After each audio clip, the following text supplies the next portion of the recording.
But we are inevitably, not for the first time this season, and I very much doubt it'll be the last, we are going to start with the red half of Manchester. And Tim, I'm aware that as we start here yet again, as I said at the start, it's like Groundhog Day when it comes to Manchester. I'd imagine there's a lot of people throwing things at the TV right now and going, not United again. Why aren't you talking about Bournemouth? Why aren't you talking about Palace? But the size of the club merits them being a talking point. But at the moment, they're looking at best and mid-table side. So do they still merit the amount of attention we give them? Yes, because of the support what they have worldwide. Still a huge football club, still a big pool for any player or any manager to go to. But it's a distant memory to what we remember of Manchester United. You know, certainly when I played, they were a giant, a juggernaut. But it's all in the rear-view mirror now, and it has been for some time. It is, but that's why we still talk about it. That's what we remember. And I, for one, I want them to be big again. I want them to be great again. Why? I think because it's a huge football club, it's a well-supported club, and I want more competition in the Premier League. And I think if they get it right, a club of that magnitude has got the opportunity to challenge at the top end of the division. They spend like a big side. So you can't ignore the fact that... Well, they pay like a big side as well, don't they? Pay money like you wouldn't believe. The players want to go and play for Manchester United. They all remember them being great. I believe they will be great again. But it looks like it's going to be a long, long way away at the moment. And they can't get anything right. They put an infrastructure in off the pitch. Hopefully that'll transmit onto the pitch. But at the moment, you'd have to say something has to give. And I'm not sure whether it's the manager. It can't continually be the players, what they've turned over. Someone has to get the best out of this group of players, and it certainly isn't this man at the moment.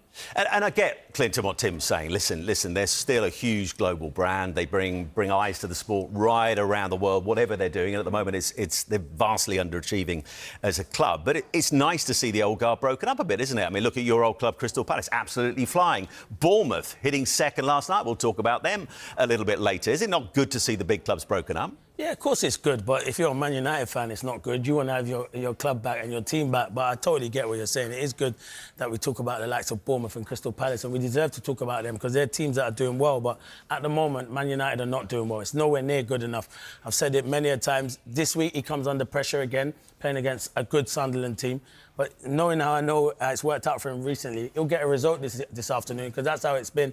And then the heat will be off him for 1 week, then he'll lose again. And then they play Liverpool after the international break. So you can imagine the week after that, we're sat here again. And we're talking about it again. But they need to get some consistency. Over the last few years, it's not been good enough. And that's the biggest thing. They are big players. Yeah. And if they are big players, they're still a huge football club. And it'll always be a big...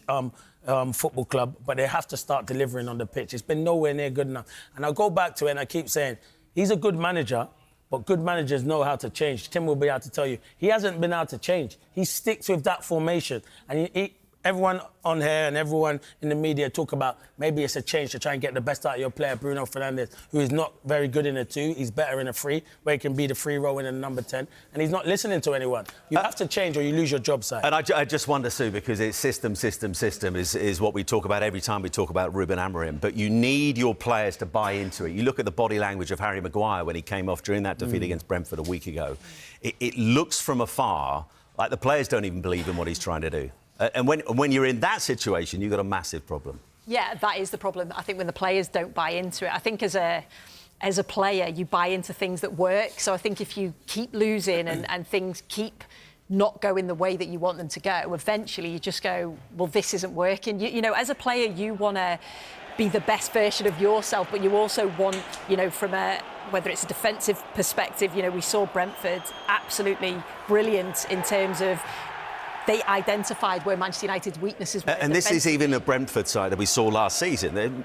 Some key players have gone. Yeah, and you've got to praise, you know, Keith Andrews, because he's looked at what Manchester United have struggled with. And you can say it's a long direct ball, but it's a direct ball with purpose, isn't it? And we've said Manchester United have strengthened in those attacking areas. It was something they needed to do last season. Not enough goals, not enough creativity. They've done that. They haven't done anything defensively.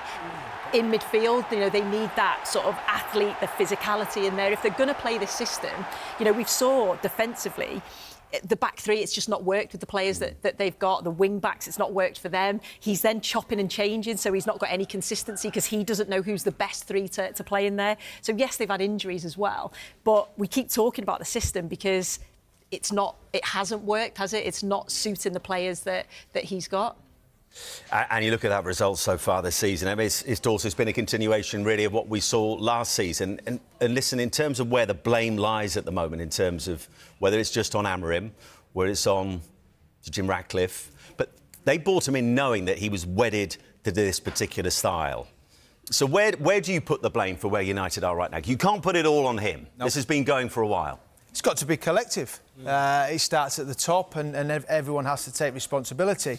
But what I will say in the summer is as I looked at the recruitment and Bumo, Cunha coming in, Sesko coming in, we weren't too sure what it was going to be like, still very, very young coming to the Premier League. We saw it with Højlund, it didn't work, paid big money, ship him on.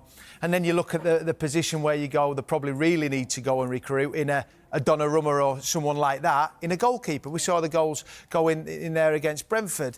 And, you know, you keep playing the same way and you don't keep doing your jobs and you're not improving, it's going to be the same outcome. If you've got something successful, you don't move away from it, do you? You keep doing the same thing. And if it's not going right, maybe you have to adapt. And I look at that team and think it's set up for a 4-3-3. So why not change? Because we're not seeing an improvement. And this is Ruben Amorim's question mark over him is... You see him there tactically. You can do all the tactics there. This is Grimsby away from home, and you look there, he looks lost. And one thing as a player, I've experienced this from managers. What you look to is your leader at the top of the pile. And some of his media comments, and when he first got the job, he came out, he was bullish. And I sat here when he got the job and went, I really like him. He comes across, great character. I tell you what, when the going gets tough, is there much of a character in there? He's talked about sometimes, I'm not sure if I like this job or I'm enjoying it. Well, do you know what? You're a manager. You have to galvanise your team. You are the top. And that's where you look to when you look. It makes changes and it's not working. So for me, it has to be adaptable. And if you're not, he's stubborn and there's only going to be one outcome. I think the players all want to play. So you've got Maguire, you've got De Ligt, you've got Casemiro, experienced players. They can see something's not working, but they're scared almost to go to the manager and have that frank conversation and saying, Gaffer, this is not working, we need to change something. Whereas I hate that we're blaming the system. I hate that. It's up to the manager to get the best out of the individuals. He has improved nobody. But because he's on the media, he's so strong about the system and he won't change. Even if the Pope asked him to change, he will not do it. It makes it impossible. If you go to him and say, I'm not happy in this system, I'd admit, I'll hold my hands up. None of us across the back five are responsible. We seem to all be leaving it to each other, rather than if we play a flat back four, then you take the winger, you take the centre forward, you wait till the 10 comes in, you push in. It's easier. We've all grown up playing with a 4 at the back. A 5 is a little bit more sophisticated, but it's not working. It's not working, but I hate to blame the system. Get the best out of the individual. There's a group of players, what you have. They spent an absolute fortune giving you the tools to be successful. And you failed miserably at the moment. Hopefully you can get a result and turn it around. This team have not won back-to-back since he's been there. Yeah. It's impossible for Manchester United. You know, like, so if you're the manager there, yeah, and you hear everyone talking about the system and that, surely when you were manager, and I know you was, you would have a plan B. No, you change. You change. No, but even if you haven't got a plan B, you try something. Yeah. You try something different. But he seems to think there's a notion that if you change, you're selling your soul. It's nonsense. You have to change. The best managers in the world change, tweak. You know, don't just throw it all out the window. There'll be certain aspects and what you want to continue with, but you have to tweak your formation. Does he maybe fear change because he's never tried to change and he's at the biggest club in the world, so he's thinking... Absolutely. I think it could work, but I daren't. I think the Premier League has absolutely smashed him in the face, and he cannot believe the competitive nature of it. I think when he's in Portugal, he's got 4 games a year. If you're managing, if you're managing Porto, that is a gross exaggeration, but I know what you're saying. He means against the top teams. He means the top teams. There's 3 teams in there who can win the league. It's Benfica. You look at the history. It's Porto, it's Benfica, it's Sporting Lisbon, where he's been. So you can build and you can experiment on the job when you're playing against the lesser sides. And then you get the results and then all the players look at you and think you're the messiah because you're making all these little tweaks against the lesser sides and it's all coming off and you're winning games and then you're lifting the trophy at the end of the season. Congratulations. This is the Premier League. If you tweak on the job here, you will get beat. The pressure comes. You're at a huge football club. I just don't know what the answer is. I Do really you don't. think it's gone too far now, though? Do you think because he's stuck to this system so long, do you think it's just gone too far? Sue, if you went to see Ruben and you said, like, I'm really not happy in the system, you know what he would do? He would listen to you. What he would say is, you don't play then. Yeah.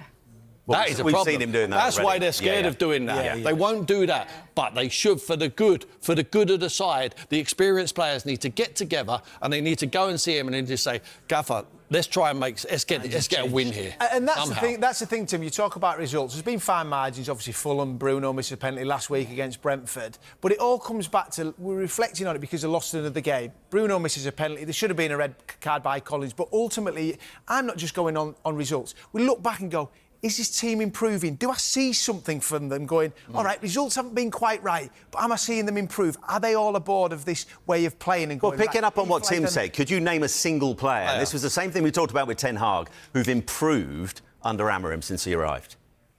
No. Well, that's damning in itself, isn't it? It is. Because you can argue there's a lot of players, he's made lesser players. Look at the likes of Mainu. You know, they're struggling under him. No, Dosh, you'll be there thinking all day and all night. We've got till 6. A little bit of defence in his way of going. I said he wouldn't change from the way he was going to play, but I want to see an improvement from the team and going, look, it's going to take time, which we always said it would. We knew it weren't going to be a quick fix because we've seen this for a long time with Manchester United, and I don't want to see managers get sacked. But what I want to do see, in the time he's been in that football club, as a team improved, as an individual improved, and I don't think we can say yes. But the thing is, Sue, I mean, listening to Wayne Rooney, and listen, he's got a very mixed managerial career, but when your record goal scorer says something about the club, you take note. He says, I don't recognise the whole football club. I don't see players fighting. I don't see character. I don't see a desire to win. That's not just down to Amorim. That's a wider cultural issue at the club, isn't it? Yeah, it is. Well, we've seen players go out, haven't we? And suddenly they start performing when they go out of the football club. So I think there's a lot of things to look at. I think it's definitely a collective because, you know, I think Dorse touched on it. You've got to look at the people that have brought Amorim in. They knew exactly how he was going to play. So that was clearly no surprise, was it, that he was going to come in and he was going to stick to that system and play that system. They've then backed him, and then they're in a bit of a dilemma then, aren't they? Because you've backed him, you've given him the money. Do you then go and, you know, bring another manager in and back them? And it's just a continuous cycle, isn't it? But it's come to a point now where Manchester United, they're not winning games. You don't want a season like last season finishing, was it 15th? A club like that can't be doing that. So, yes, then you can look at the players and say, well, they should be giving their all. But it's tough, isn't it? Because you can see that they can't quite play the way he wants them to play defensively. He wants them to be quite proactive, doesn't he? Get into that midfield area. They look a bit I don't know. caught, don't they? If you ask me how does he want to play, I really don't know.